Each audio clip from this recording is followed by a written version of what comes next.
We're so crumbly. Okay, you're a chunky. Because we don't want hard chunkers that are unevenly colored. Like, I mean, this is unevenly colored, but I don't care.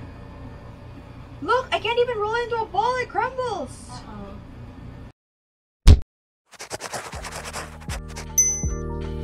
Hey guys! Welcome to the channel. This is the third month in a row where I make a craft in line with my bullet journal theme. As the title says, I'm making custom earrings based on JoJo's Bizarre Adventure. So let's get into it! As another entry into my custom earring crafting videos, I made this to fit my interchangeable earring hook that I made for my Demon Slayer earrings. For details on how I made that, check out that video in the upper right corner. Right now, I just opened a pack of Daiso clay that I've been keeping around for a long time. It's been so long that a part of it already dried, and what usable parts I can find are pretty crumbly. I decided to break off whatever parts I can find useful and then store the rest in between some wet wipes to prevent drying. I just do my best to color the clay with some acrylic paint. I was going for a pink and a yellow. With this clay, I was planning on making Polnareff's earrings and Rohan's earrings. They're both the dangly kind and were the first ones I thought of when I thought of making JoJo earrings. This is a project I actually started in February, but as the months went on, I started reshuffling videos because of filming schedules and more fitting themes, and now it's May. This is actually my first time working with air-dry clay, so please forgive me if I'm doing stuff wrong. I tried to flatten the clay with my hands, but the texture of my hands and fingers kept transferring. This is where I took a round pencil that I have and used that as a rolling pin and used the tip to draw out the heart shape I needed. No idea how to do this, so I just used my ruler to slowly carve out the clay. Then when the entire shape is cut out, I divide it in two and make the broken heart shape for Polnareff. It took a lot of adjusting and finessing to smooth out the edges after getting that rough cut by the ruler, especially because it's curved. To help with attaching the string later on, I also poke a hole into the clay with a pencil and dry it by hanging it on a string through that hole.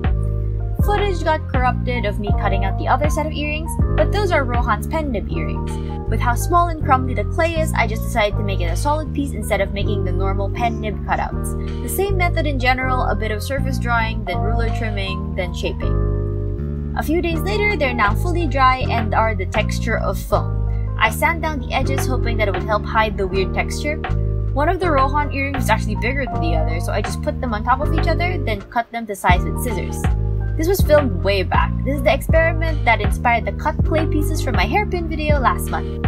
I couldn't take the slightly fuzzy but also cracked texture of the clay.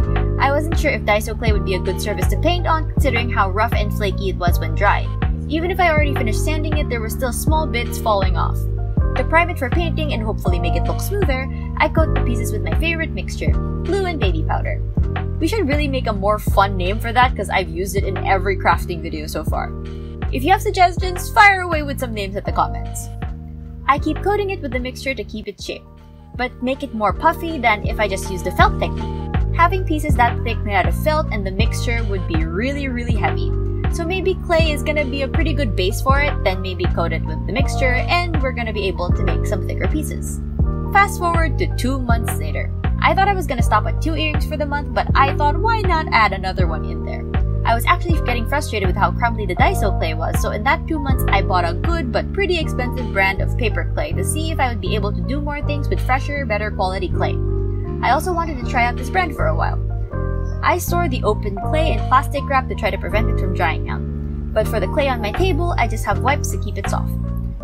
I learned from my last clay crafting sessions to put down a folder so it doesn't pick up the texture of my table, and I put on some gloves so the paint won't stain my fingers when I mix the paint in. Because this clay seemed to take it better and softer than the Daiso clay, I was able to mix more pigment into it. I was going for a red, but I didn't really want to test out the limits of paint and clay yet. I want to work on Kakyuen's earrings, which are basically just cherries. To make them the same size, a trick I learned is just to take a snake of clay and divide that in half because that makes it a bit more even than eyeballing 2 different pieces of clay. Like I'm in preschool again, I just shape it into a generally round shape. But since it came from a log shape, it had a lot of seams and lines. To smooth out the clay, I take some water and the tip of a paintbrush to roll over some seams to help close them. This smoothing might leave it a bit deformed, so I keep going back and rolling it in my hands, rolling it on the table. So I'd be able to make them into earrings. I get one of my pins and poke it through the ball of clay. The pins are basically just a metal wire with a flat platform on the bottom to hold the earring. It's another deforming process, so I had to be really careful. When they're attached, they look like cake pops. I break off a small piece of styrofoam and use that to let the clay dry. I thought that the last ones would be cool, but they seemed a bit big. They were giving me more peach vibes than kakyoid, so I made another smaller set. This didn't take as long as the larger ones because I somehow figured out how to make the chunks into spheres without many noticeable seams. I stick the pins in and let them dry on the styrofoam. I thought that after the kakyoin earrings I was done, but then I saw these Requiem arrow earrings I knew I wanted to try and make on my own. So like the previous projects, I made a yellow clay for things I'm gonna paint gold. When the clay's colored, I forgot that I needed to make the shape of the earring, so I put that piece of clay under some wet wipes and started drawing out the shape that I wanted. To keep it as symmetrical as possible, I fold the paper in half. I liked the first shape I was going for, but when I tried to erase the pencil marks, it ripped.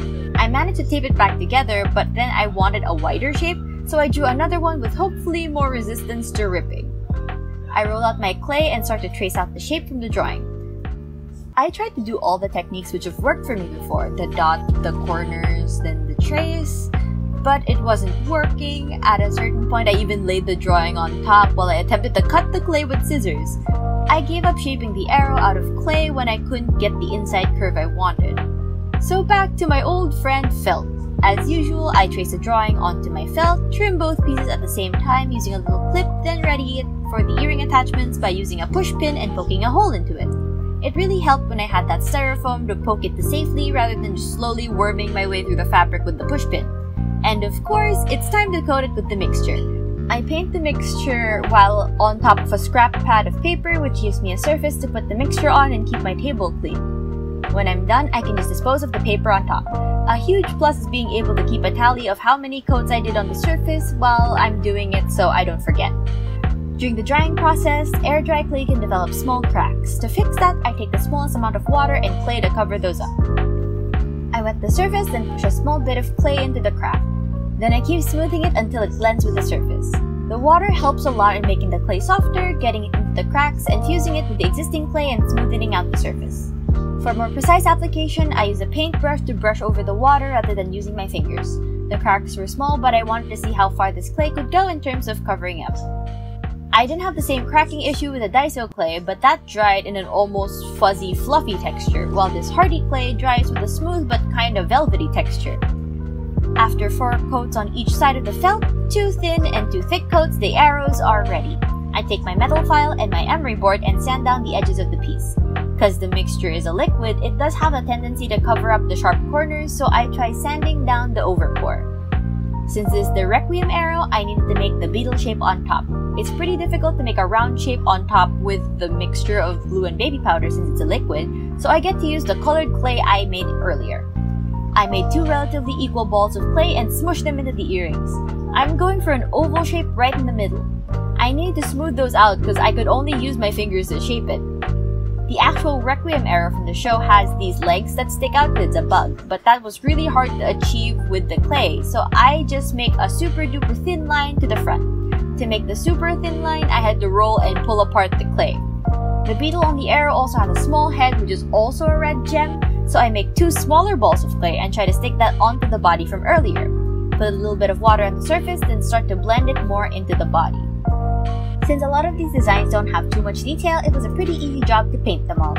I like the small circles better for the kakyoin earrings, so I painted those. The metal pin made it super easy to maneuver it around and paint every side of it, then I just stick it back onto the styrofoam. I did a bit of experimenting when it came to painting in terms of what kind of red I would want. I bring out the, by the time I'm painting this, super old coated Daiso clay pieces and start painting them too. I start with the Polnareff earrings. I didn't want all my red parts in this video to be the same red, so I thought it would be nice to have a slightly darker red for these ones. I mixed a bit of black into the red paint to make that color. To paint the edges, I held it with my pliers, and that meant missing the top part. For the Rohan earrings, it's a super easy gold coat all over. There's details for that, but I'm gonna add those later.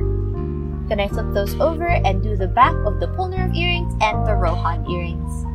I just keep adding coats to both of those until I'm happy with the opacity. Rohan's earrings are supposed to look like pen nibs, so I tried making the lines by getting really opaque black paint. I have no idea where my thinner brush was, so I had to figure out the thinnest brush I could find.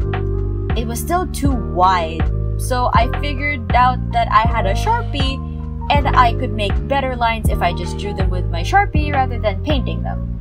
Because they're hand-drawn, of course, both sides are uneven, but what can you really do? The Polnareff earrings have gone a bit too dark for the color I was going for, so I tried putting a brighter red on top. Then to speed up the process, I have my tiny fan to help it dry. I get my collection of embroidery thread and check for possible strings I could use for each one. I wanted the silvery blue plasticky wire for the Polnareff earrings, a green for the Kakyoin earrings, and a goldish thread for the arrow and the Rohan earrings. Since the silvery blue wire reminded me more of Polnareff's hair, the green for Kakyoin was because of his shirt, outfit, uniform, and also a cherry has a green stem, and then the goldish thread was because the arrow and Rohan's earrings are both gold. The hearts are looking better, but not really the color I want, so off camera I actually put a wash of pink over the hearts, then painted them with a brighter red to help them stand out more. The next day, I take out the arrow earrings, and by now the sculpted clay on top has dried. Since the mixture can actually be drawn on by pencil, I sketch a general idea of the design. I leave one with the sketch while I paint the other. First, it's a full base coat of gold. It took a lot of coats to completely blend together the clay and the felt piece. Then I make the red gem/eye of the beetle at the front of the arrow. This is the Requiem arrow, so it has the beetle on top versus the heart cutout. I just carefully painted the front with some red paint. I needed a gold shade that would really help make the painted legs stand out. I wasn't gonna sculpt 4 tiny legs out of clay after dealing with that front line. My easy solution was to mix brown paint with the gold paint, and that worked well enough to be seen on the gold surface. Just to see what would work better, I did use a dull pencil to see if I would have more control over the paint rather than a paintbrush, and for something this thin, I think it worked better than the brush. For the pattern on the arrow, I used the same pencil to make the lines. It's not completely accurate to what the arrow looks like, but I tried to fit whatever I can in the spaces. I would draw the shapes with the paint pencil, but I would use the brush to make it less streaky. Before I call it done, I add some extra coats of gold onto the places where you could still see the mixture underneath. For the other arrow, I basically did the same thing, but now I use the finished earring as reference versus the sketch I made. I had to mix new colors because some of them have dried out by that time, and I also add 2 stripes on the backs of the beetles to copy that original design. I didn't think that giant fin thing on the beetle was going to be possible with clay, so I didn't do that. Because I was scared that if I had like a giant sticking part off the clay, it would break off easily. I still used a combination of the pencil and the brush when it came to making the green pattern on the surface. After the surface paint is dried, I just go ahead and paint the back just gold.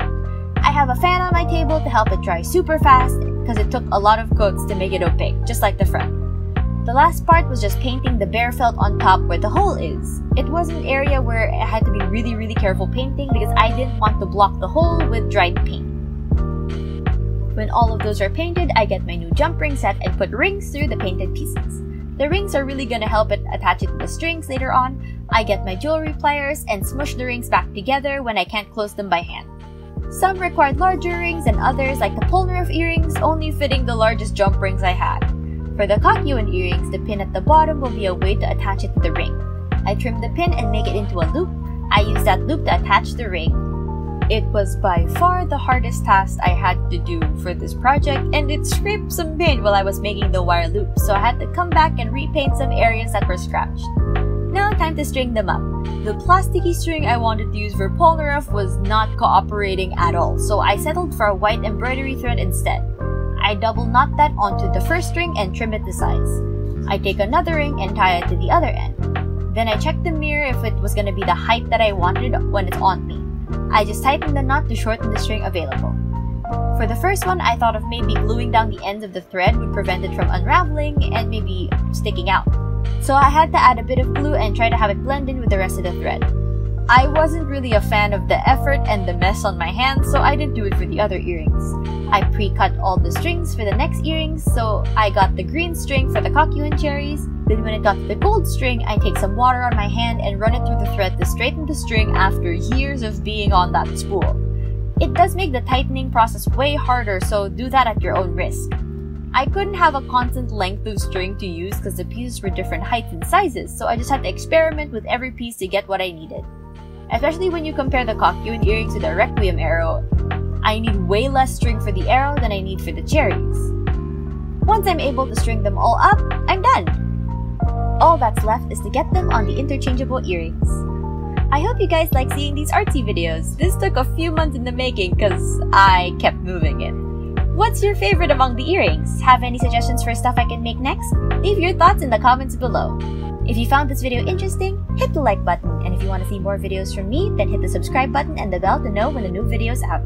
I try to upload every week, Monday nights at 8. I guess that's all for this video. Bye guys!